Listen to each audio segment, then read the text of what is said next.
ಎಲ್ರಿಗೂ ನಮಸ್ಕಾರ. ಮೊದಲನೇದಾಗಿ ನಾನು ಶಿವಣ್ಣನಿಗೆ ಥ್ಯಾಂಕ್ಸ್ ಹೇಳ್ತೀನಿ. Prem sir, thank you so much.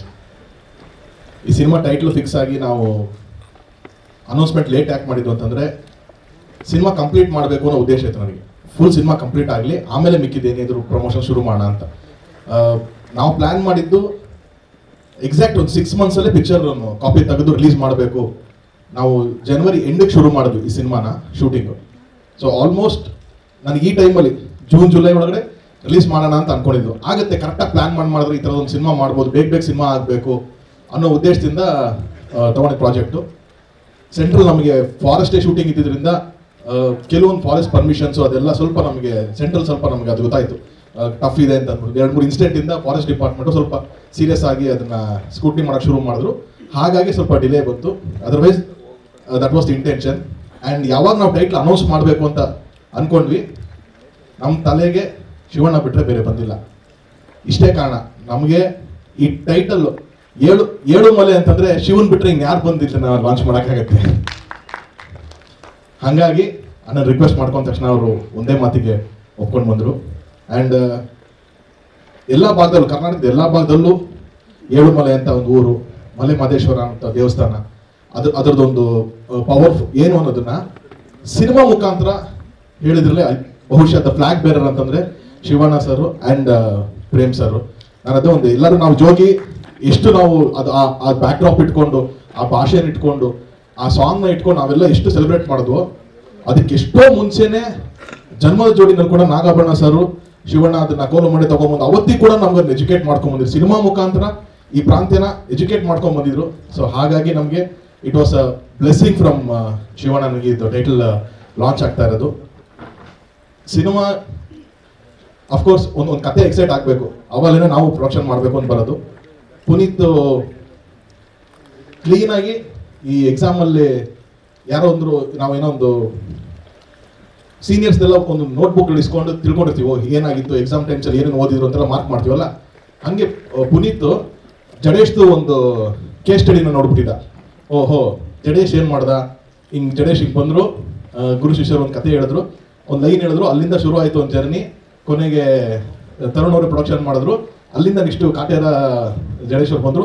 So ಒಂದು ಬ್ಯೂಟಿಫುಲ್ ಜರ್ನಿ ಇದೆ ಅವ್ರಿಬ್ಬರದು ಅಂತ. ನನ್ನ ಹತ್ರ ಫಸ್ಟ್ ಅದೇ ಬಂದರು. ಅವರೆಲ್ಲ ಇಬ್ಬರು ಫ್ರೆಂಡ್ಸೇ. ಸರ್, ನಾನು ಕಾಟೇರ ವರ್ಕ್ ಮಾಡಬೇಕು ಸರ್. ಪುನೀ ಬೇಡ, ಯಾಕಪ್ಪ, ಆಲ್ರೆಡಿ ನೀನು ತುಂಬ ಸಿನಿಮಾಗಳು ದೊಡ್ಡದೆಲ್ಲ ಮಾಡ್ತೀನಿ, ಲಿರಿಕ್ಸ್ ಬರೀತಿದ್ಯಾ, ನೀನು ಡೈರೆಕ್ಷನ್ ಡಿಪಾರ್ಟ್ಮೆಂಟ್ ಯಾಕಪ್ಪ? ಇಲ್ಲ ಸರ್, ನೀವು ನನ್ನ ಕೆಲಸ ನೋಡಿ ಫಸ್ಟು, ನಾನು ನಿಮ್ಮ ಜೊತೆ ಟ್ರೈ ಮಾಡ್ತೀನಿ, ನನ್ನ ವರ್ಕ್ ನೋಡಿ ನೀವು ಆಮೇಲೆ ಹೇಳಿ ಸರ್ ಅಂತಂದರು. ಆಯ್ತು ಪುನೀ ಬನ್ನಿ ಅಂತ ಅಂದ್ಬಿಟ್ಟು ಕಾಟೇರ ಡೈರೆಕ್ಷನ್ ಡಿಪಾರ್ಟ್ಮೆಂಟಿಂದ ಶುರುವಾಗಿದ್ದು. ಹೋಗ್ತಾ ಅರ್ಧ ಸಿನಿಮಾ ನಡೀತಿದ್ದಂಗೆ ಸರ್ ಒಂದೇ ಒಂದು ಲೈನ್ ಇದೆ ಹೇಳ ಸರ್ ಅಂತ. ಮ್ಯಾಟ್ರ್ ಬಾ ಈಗ ನೀನು ಅಂತ ಅಂದ್ಬಿಟ್ಟು ಕೇಳಕ್ಕೆ ಶುರು ಮಾಡಿದೆ. ಕೇಳ್ತಾ ಇಲ್ಲ ಪುನೀ ಇದು ಹಿಂಗಲ್ಲ ಹಿಂಗಲ್ಲ ಅಂದರೆ ಅವ್ನು ಒಂದು ಸ್ಟ್ರೆಂತ್ ಏನು ಅಂತಂದರೆ, ಏನು ಹೇಳಿದ್ರು ಕೇಳಿಸ್ಕೊಳ್ಳೋ ಒಂದು ಕಿವಿ ಇದೆ, ಈಗೋ ತಗೊಳ್ಳಲ್ಲ. ಏನು ಆ ಕಡೆ ಟೇಬಲ್ ಆ ಕಡೆ ಕುತ್ಕೊಂಡು ನೀನು ಹೇಳ್ಬಿಟ್ರೆ ಅದು ಕರೆಕ್ಟ್ ಆಗ್ಬಿಡುತ್ತಾ ಅನ್ನೋ ಜಡ್ಮೆಂಟ್ ಬಂದಿಲ್ಲ. ನಾವು ಕರೆಕ್ಟ್ ಹೇಳ್ತೀವಿ ಅನ್ನೋದು ನಾನು ನಂಬಲ್ಲ ಯಾವಾಗ. ಬಟ್ ನನಗೆ ಅನ್ಸಿದ ಒಪಿನಿಯನ್ನ ಶೇರ್ ಮಾಡ್ತಿದ್ದೆ. ಅದನ್ನೆಲ್ಲ ತಗೊಂಡು ಅದನ್ನೆಲ್ಲ ಕಾಯಿನ್ ಮಾಡಿಕೊಂಡು ಒಂದು ಕತೆ ಬಂದು ನನಗೆ ಹೇಳ್ತಾನೆ. ನಾನು ಪ್ರೊಡಕ್ಷನ್ ಮಾಡ್ತೀನಿ ಅಂತ ಅವನಿಗೆ ಹೇಳಿರಲಿಲ್ಲ, ಅವನು ಆ ಥರ ಕೇಳಿರಲಿಲ್ಲ. ಬೇರೆ ಯಾರಿಗೆ ಪಿಚ್ ಮಾಡೋಣ ಪುನಿ ಅಂತಂದ್ರೆ ಒಂದೇ ಒಂದು ಕೇಳಿದ್ರು, ಸರ್ ನೀವು ನನ್ನ ಬ್ಯಾಕ್ ಮಾಡಿ ಸರ್ ಅಷ್ಟೇ, ಈ ಸಿನಿಮಾಗೆ ನನ್ನ ಜೊತೆ ನಿಂತ್ಕೊಳ್ಳಿ ಅಂತ. ಆಯ್ತು ಪುನಿ ಅಂತ ಅಂದ್ಬಿಟ್ಟು ಒಂದು ಸಬ್ಜೆಕ್ಟ್ನ ಲಾಕ್ ಮಾಡಿದ್ವಿ. ಅದು ಲಾಕ್ ಮಾಡಿದ್ಮೇಲೆ ಫಸ್ಟ್ ನಾನು ನನ್ನ ಫೋನಲ್ಲಿ ನಮ್ಮ ಅಟ್ಲಾಂಟಾ ರಾಘೇಂದ್ರ ಸರ್ ಹೇಳ್ತೀನಿ, ಸರ್ ಈ ಥರದ್ದು ಒಂದು ಕತೆ ಇದೆ ಅಂತ. ಸೊ ಅವ್ರು ಹಾಗೆ ಹೇಳ್ತಾರೆ, ತರುಣ್ ಇದು ನಾವೇ ಮಾಡೋಣ ಅಂತ ಅಂದ್ಬಿಟ್ಟು. ಸೊ ನನ್ನ ಜೊತೆಗೆ ಅವರು ಅಟ್ಲಾಂಟಾ ರಾಘೇಂದ್ರ ಸರ್ ಬರ್ತಿದ್ದಂಗೆ ಈ ಸಿನಿಮಾ ಒಂದು ಪ್ರೊಡಕ್ಷನ್ ಶುರು ಮಾಡ್ತೀವಿ. ಯಾಕಂದ್ರೆ ಪ್ರೊಡಕ್ಷನ್ ಮಾಡೋದು ಎಲ್ಲ ಹೇಳ್ತೀರ ಅಷ್ಟು ಸುಲಭ ಇಲ್ಲ ಅನ್ನೋದು ಅಂತ. ಬಟ್ ನಾನು ಹೇಳೋದೇನು ಅಂತಂದರೆ, ಕನ್ನಡ ಚಿತ್ರರಂಗನೋ ಅಥವಾ ಚಿತ್ರರಂಗ ಅನ್ನೋದೇ ಮೈನಿಂಗ್, ಗೋಲ್ಡ್ ಮೈನಿಂಗ್ ಮಾಡಿದಂಗೆ. ನಿಮಗೆ ಒಂದ್ಸತಿ ಬೇಗ ಚಿನ್ನ ಸಿಗುತ್ತೆ, ಒಂದೊಂದ್ಸತಿ ಲೇಟಾಗಿ ಚಿನ್ನ ಸಿಗುತ್ತೆ. ಚಿನ್ನಕ್ಕಂತೂ ಬರ ಇಲ್ಲ, ಚಿನ್ನ ಖಂಡಿತವಾಗ್ಲೂ ಕನ್ನಡ ಇಂಡಸ್ಟ್ರಿಯಲ್ಲಿ ಇದೆ. ಇವತ್ತು ನಾವು ಈ ಸಿನಿಮಾ ಫಸ್ಟ್ ಇನ್ನ ಟೀಸರ್ ಟೈಟಲ್ ಲಾಂಚ್ ಮಾಡ್ತಾ ಇದ್ದೀವಿ. ಒಂದು ಆಡಿಯೋ ಆಗಿದೆ ನಮಗೆ, ಒಂದು ಅದ್ಭುತವಾದಂಥ ಒಂದು ಪ್ರೈಸಿಗೆ ಆನಂದ್ ಆಡಿಯೋರು ತೊಗೊಂಡಿದ್ದಾರೆ. ಆಲ್ರೆಡಿ ಎಂಟೈರ್ ಕರ್ನಾಟಕ ಈ ಸಿನಿಮಾನ ಪರ್ಚೇಸ್ ಮಾಡಿದ್ದಾರೆ. So even before title release the cinema is sold. So ಅದೊಂದು ಹೆಮ್ಮೆ ಇದೆ. ಖಂಡಿತವಾಗ್ಲೂ ಒಂದು ಒಳ್ಳೆ ಪ್ರಾಡಕ್ಟು, ಒಂದು ಒಳ್ಳೆ ಕಾಂಟೆಂಟ್ ಇರೋವಂಥದ್ದು ಏನೇ ಬಂತು ಅಂದರೂ ಅದಕ್ಕೆ ವ್ಯಾಲ್ಯೂ ಇದ್ದೇ ಇರುತ್ತೆ. ಸೊ ಯಾರು ನಾವು ತುಂಬ ಏನೋ ಚಿತ್ರರಂಗ ಹೆಂಗಿದೆ, ಒಂದು ಚಿಕ್ಕ ಫೇಸ್ ಇದ್ದೇ ಇರುತ್ತೆ, ಯಾವಾಗಲೂ ಒಂದು ಅಪ್ಸ್ ಆ್ಯಂಡ್ ಡೌನ್ಸ್ ಇದ್ದೇ ಇರುತ್ತೆ. ಫಸ್ಟ್ ಹಾಫಲ್ಲಿ ಒಂದು 2-3 ಸಿನಿಮಾ ಚೆನ್ನಾಗಿ ಆಗಿದೆ.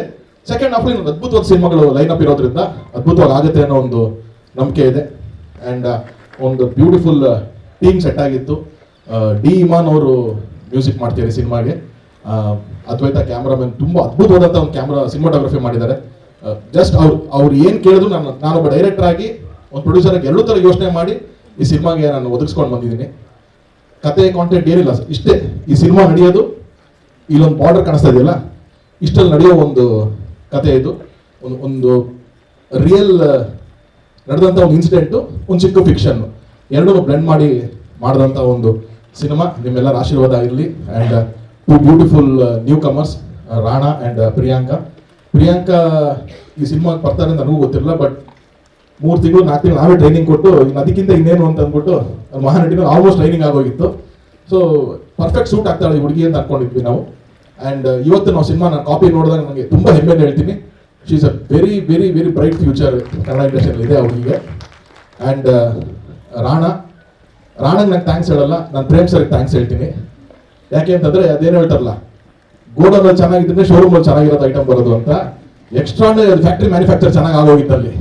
1 ವರ್ಷ 1.5 ವರ್ಷ 2 ವರ್ಷ ಏಕಲ್ಲ ಹೋದಲ್ಲಿ ಏನು ಪ್ರೂವ್ ಮಾಡಿದಾರೋ, ಏನು ಟ್ಯೂನ್ ಆಫ್ ಮಾಡಿದಾರೋ ನಂಗೆ ಗೊತ್ತಿಲ್ಲ.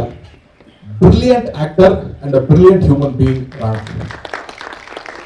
ಎಲ್ಲಿವರೆಗೂ ರಾಣಾ ಇದೇ ಸಿನ್ಸಿಯಾರಿಟಿ, ಇದೇ ಹಂಬಲ್ನೆಸ್, ಇದೇ ಡೆಡಿಕೇಶನ್ ಸಿನಿಮಾ ತಿಡ್ತಾರೋ, I think he will grow very very big in Kannada industry. One of the ಇವಾಗಿನ ಟೈಮ್ ಹೀರೋಗಳಲ್ಲಿ ವೆರಿ ಪ್ರಾಮಿಸಿಂಗ್ ಆಗಿ ನಿಂತ್ಕೋತಾರೆ ರಾಣಾ. ಅಷ್ಟು ಪೊಟೆನ್ಷಿಯಲಿ ಚೆನ್ನಾಗಿ ಮಾಡ್ತಾರೆ ಪರ್ಫಾರ್ಮೆನ್ಸ್ ಅಂತ ಬಂದಾಗ. So thank you for being a part of a project Rana. And ಇನ್ನು ಕ್ಯಾಸ್ಟ್ ನಮಗೆ ನಾಗಬಣ್ಣ sir, Kishore sir, Jagapati Babu sir ನಾನು ಮೆನ್ಷನ್ ಮಾಡಲೇಬೇಕು. ಎಲ್ಲರೂ ಅಷ್ಟೇ ನನ್ನ ಮೇಲೆ ಪ್ರೀತಿನೂ ಒಂದು ಖಂಡಿತ. ಬಟ್ ಕ್ಯಾರೆಕ್ಟರ್ ಕೂಡ ನಾನು ಯಾರಿಗೂ ಸುಮ್ಮನೆ ನನ್ನ ಮೇಲೆ ಒಂದು ಗುಡ್ ವಿಲ್ ಇದೆ ಅನ್ನೋದಕ್ಕೋಸ್ಕರ ಅದನ್ನು ಯುಟಿಲೈಸ್ ಮಾಡ್ಕೋಬೇಕು ಅಂತ ಇರಲಿಲ್ಲ ನನಗೆ. ಸೊ ಅವ್ರಿಗೆಲ್ಲ ಕೇಳ್ತಿದ್ದಂಗೆ ತುಂಬ ಪ್ರೀತಿಯಿಂದ ಪಾತ್ರ ಒಪ್ಕೊಂಡು ಮಾಡಿದ್ದಾರೆ.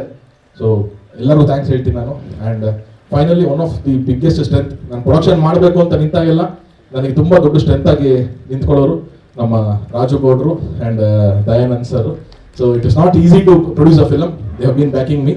So thanks once again. In question answer time ನಾನು ಹೇಳ್ತೀನಿ. Thank you so much. Tarun sir ದಯವಿಟ್ಟು